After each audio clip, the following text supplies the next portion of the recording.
Sir कह रहे हैं कि आप अच्छी तरह से जांच कीजिए, मगर मेरे खिलाफ जो एफआईआर दर्ज की गई है उससे रद्द कीजिए। जी हां दोस्तों, जब से पटना की एक अदालत ने यह फैसला सुनाया है कि खान सर को गिरफ्तार नहीं किया जाएगा, उसके बाद पहली बार खान सर सामने आए हैं। और आज ये मुद्दा मैं आपके सामने क्यों लेकर आया हूं दोस्तों, क्योंकि इसमें एक निजी कारण भी है और मैं आपको बताऊंगा क्यों। खान सर गोदी मीडिया को लेकर खासे नाराज दिखे। एक तरह से कहा जा सकता है कि गोदी मीडिया के तमाम जो गुर्गे हैं, पौ की परियां हैं, उनको आज एक करारा तमाचा मारा है। क्योंकि ये मत भूलिए, जब से मामला आया, जब से खान सर और अन्य यूट्यूब एजुकेटर्स छात्रों का मुद्दा उठा रहे हैं, तब से खान सर ना रह के फैसल खान हो गए। मीडिया उनकी धार्मिक पहचान के आधार पर उन पर प्रहार करने लगा। इसके खिलाफ न सिर्फ मैंने बोला है, बल्कि इंस्टाग्राम पर कई बड़े बड़े इन्फ्लुएंसर्स इसके खिलाफ बोल रहे हैं, जिन्हें लाखों मिलियंस में देखा जाता है। वो लोग इसके खिलाफ अपनी आवाज बुलंद कर रहे हैं। खान सर ने कहा, अब ये लोग ये कह रहे हैं कि अस्पताल के लिए पैसा कहां से आता है। मैंने क्यों कहा कार्यक्रम की शुरुआत में कि मेरा एक निजी कारण है, क्योंकि खान सर ने अपने पिता का जिक्र किया। उन्होंने कहा कि मेरे पिता ने कहा कि शुक्र है कि इस बहाने तुम्हारी सारी जांच हो गई। इसके क्या मायने हैं और क्यों इससे जुड़े हैं मेरे पर्सनल कारण, बस कुछ देर बाद। मगर देखिए खान सर कैसे गोदी मीडिया को करारा तमाचा मारते हैं और फिर अपने पिता का जिक्र करते हैं। सुना जाए। हद तो तब हो गई नीचता की जब एक पत्रकार कह रहा है कि अस्पताल खोलने के लिए पैसा कहां से आता है। हाँ, हम कभी पैसा नहीं लेते हैं। आपको जानकर ताज्जुब होगा कि राज समानी जी हैं, उनके चैनल पे बहुत सारे लोगों ने पैसे दिए और वो बहुत अच्छे इंसान हैं। उन्होंने कहा कि सर ये पैसे हम आपको भेज देते हैं। हम कहे ना भैया, ये पैसे हमें आप नहीं भेजिए, अब ये अपने पास रखिए। मुंबई में अगर कोई जरूरतमंद होगा उसके लिए वहां कुछ कर दिया जाएगा। बहुत धन्यवाद आपका, आपने सहयोग किया। यहाँ पर हम नहीं लिए उनसे, हमने, और हालांकि बहुत अच्छे इंसान है। उन्होंने कहा कि सर आप इससे कॉपरेट कीजिए, ये करिए। यहाँ पे हम नहीं लिए। हाँ अच्छा, ये बोल रहा था लोग कि कपिल शर्मा हम पैसा देके गए थे, हम पैसा देके गए थे, अकाउंट बने करोड़पति में भी जा तरीका, हम पैसे देके गए थे। बुलाया जाता है मेहमान की तरह। एक बात का गुस्सा ये भी है कि आप लोग का पेपर लीक वगैरह में हम बड़ा एक्टिवली रहते थे, तो एक रहेगा ना मीडिया का प्रेशर। तो एक हिस्सा है, सारे लोग नहीं, एक हिस्सा है जो इस चीज को, अपना चैनल है कुछ भी लिख दो यार, अब हमको कौन जरूरत है पब्लिसिटी कैला बिना यार। हम तो इससे परेशान रहते हैं। अब हम सोचते हैं तनी शांति से अकेले में रहे। न्यूज पे चल रहा हम अंडरग्राउंड हो गए। हम तो मुसल्लापुर में हम देखो कुछ लोग हैं इसी बहाने। लेकिन एक चीज, पिता होते हैं। पिताजी ने बोला कि बेटा, जिस तरह से लोग तुम्हारे खिलाफ साजिश रच रहे हैं, यदि तुम जीवन में कुछ गलती किए रहते तो ये लोग आज टांग देते। तुम्हारा इसी बहाने ऑडिट भी हो गया, तुमने कोई गलत काम नहीं किया है, नहीं तो आज तो तुमको ये लोग किसी काम का नहीं छोड़ते। अपराध बस ये है कि हमने एक मरते इंसान को बचाने के लिए, हमारे गार्ड ने सेल्फ डिफेंस के लिए फायरिंग किया, उसे मरते नहीं छोड़ दिया। जैसे लोगों ने झांसी की रानी को अकेला छोड़ दिया था, जैसे भगत सिंह को फांसी पे लटकने के लिए छोड़ दिया गया था, खुदीराम बोस को मरते छोड़ दिया गया था, वैसे हमारे गार्ड ने जो एजेंसी हायर किया गया है वो एक बच्चे को मरते नहीं छोड़ा था। दोस्तों आपने सुना जब उन्होंने कहा कि मेरे पिता ने मुझसे कहा चलो इसी बहाने तुम्हारी जांच हो जाए। मैंने क्यों कहा, इसमें मेरा एक निजी कारण है, एक पर्सनल कारण है। क्यों, मैं आपको बताता हूं। दोस्तों मैं अपनी पीठ नहीं थपथपा रहा हूं, मगर 2015 से लगातार इस सरकार, इसकी एजेंसीज ने मुझे और मेरे परिवार को परेशान किया। पहले इन्होंने मेरे और मेरी पत्नी के खिलाफ 13-14 करोड़ की टैक्स चोरी का केस कर दिया। उसके बाद 2016 से इन्होंने मेरी पत्नी को बाहर ट्रांसफर कर दिया, वो हमारे साथ नहीं रह रही हैं। फिर बात वहां नहीं रुकी। फिर आपको पता है किन हालात में मुझे न्यूज चैनल छोड़ना पड़ा। मेरे लिए माहौल बनाया गया ताकि मैं वहां नौकरी ना कर सकूं, और उसके बाद मुझे किसी चैनल ने नौकरी ऑफर नहीं की। बात वहां नहीं रुकती। मैंने 2 प्लेटफॉर्म्स के साथ काम किया। पहला HW न्यूज, दूसरा न्यूज क्लिक। HW न्यूज को इनकम टैक्स ने इतना परेशान किया कि वो न्यूज चैनल, वो यूट्यूब चैनल बंद हो गया, हिंदी चैनल उसका बंद हो गया। फिर बारी आई न्यूज क्लिक की। न्यूज क्लिक को तो जिस तरह से परेशान किया गया है, आजाद भारत के इतिहास में किसी संस्थान को इस कदर परेशान नहीं किया। Income tax raids, ED raid, anti terror cell raid, उनके जो संस्थापक थे प्रबीर पुरकायस को आतंकवाद की धाराओं में जेल भेज दिया गया। यह बात अलग है कि सुप्रीम कोर्ट ने बाद में दिल्ली पुलिस को एक करारा तमाचा मारा और प्रबीर पुरकायस रिहा हो गए। कहने का अर्थ साफ है, मैं उन पत्रकारों में से हूं जिसे income tax, ED, anti terror cell, Delhi police सब ने परेशान किया है, और ऊपर से भाजपा की आईटी सेल के गुर्गे, 2 रुपल्ली ट्रोल जिन्होंने मेरे परिवार को नहीं बख्शा, मेरा चरित्र हनन करते गए। गोदी मीडिया के तिहाड़ी पत्रकारों ने प्राइम टाइम में मुझे गालियां दी। एक एंकर हुआ करते थे, अब जिंदा नहीं है, उनकी हार्ट अटैक से मौत हो गई। वो अपने मंच पर मुझे और मेरी पत्नी को गालियां दे रहे थे।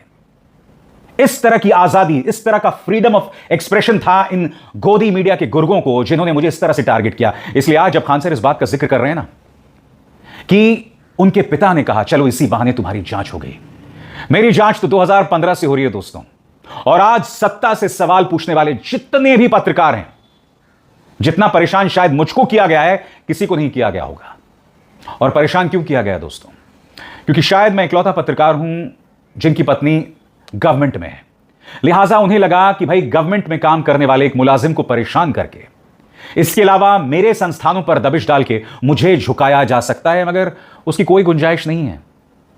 जिन जिन संस्थानों से मैं जुड़ा, HW न्यूज, न्यूज क्लिक, सबको बंद करते गए लोग। और यही वजह है कि मैंने अपना YouTube चैनल शुरू किया और आज उस YouTube चैनल के 1 करोड़ सब्सक्राइबर्स हो गए हैं। यानी कि अगर इस सरकार ने मुझे परेशान ना किया होता, अगर इस सरकार ने HW न्यूज और न्यूज क्लिक को बंद ना किया होता, तो शायद मैं अपना न्यूज चैनल शुरू नहीं करता।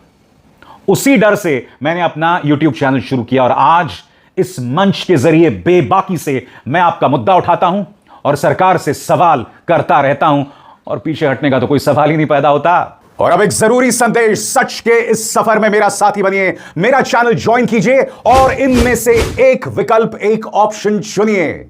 शुक्रिया। और यह सब इसलिए हो पाया दोस्तों क्योंकि मेरे पास छुपाने को कुछ नहीं है, और जब आपके कोई सीक्रेट्स नहीं होते हैं, जब आपके अलमारियों में कोई अपराध नहीं छुपे होते हैं, तो आपके मन में डर नहीं होता है। इसी बात का जिक्र खान सर कह रहे हैं कि तुम मुझ पर जितना ज्यादा दबिश डालोगे, मैं उतने पुरजोर तरीके से अपनी बात रखूंगा।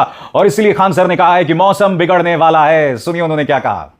सर फरार भी हो गए थे क्या? लिख रहा है कि खान सर फरार हो गए। अजीब है, मतलब किसी का टीआरपी के लिए मीडिया कहाँ जा सकती है, ये सबसे अच्छा एग्जांपल है। लेकिन एक चीज हुआ था, सच में फरार थे सर, कहाँ गए थे कुछ बताइएगा।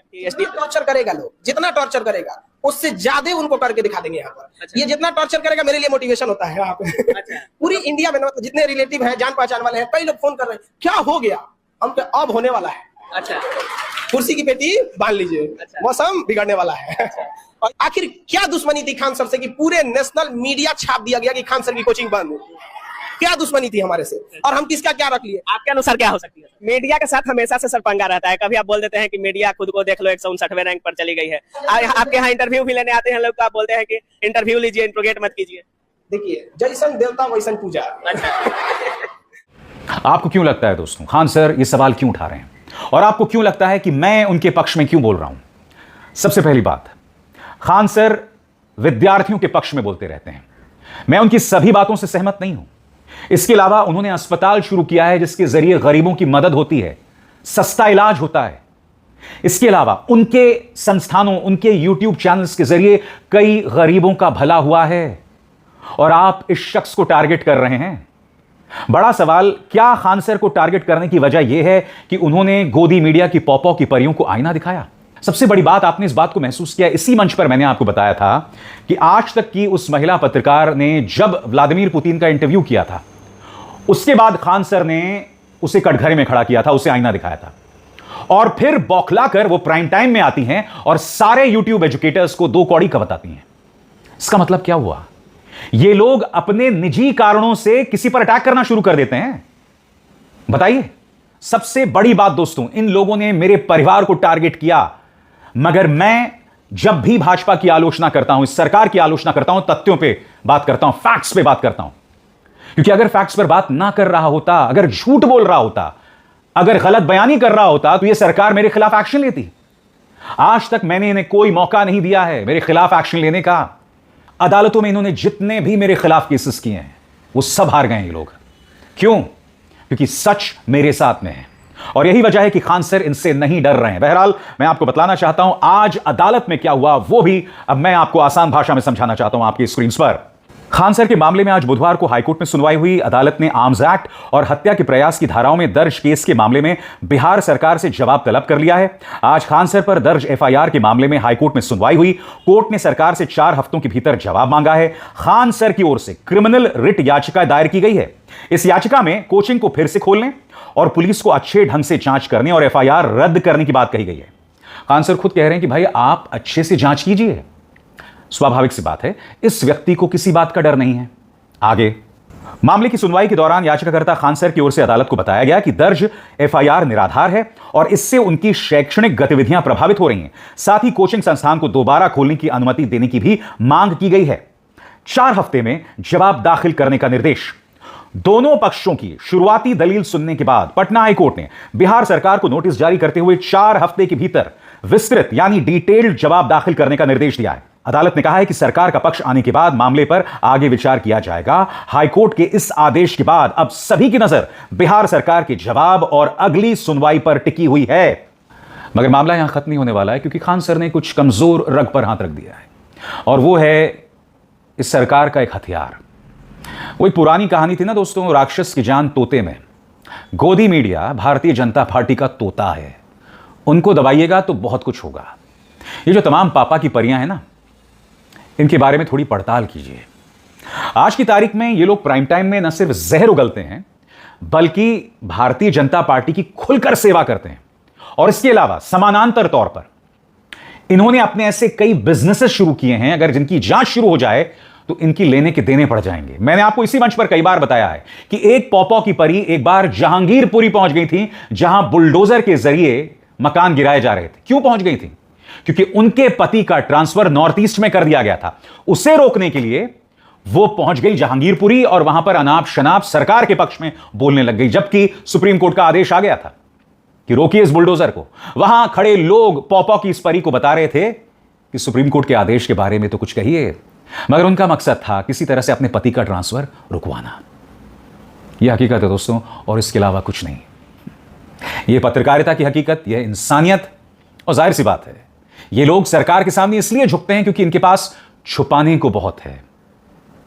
आसान नहीं है सत्ता से सवाल करना, खासतौर से उन लोगों से जो सवालों से भागते हैं।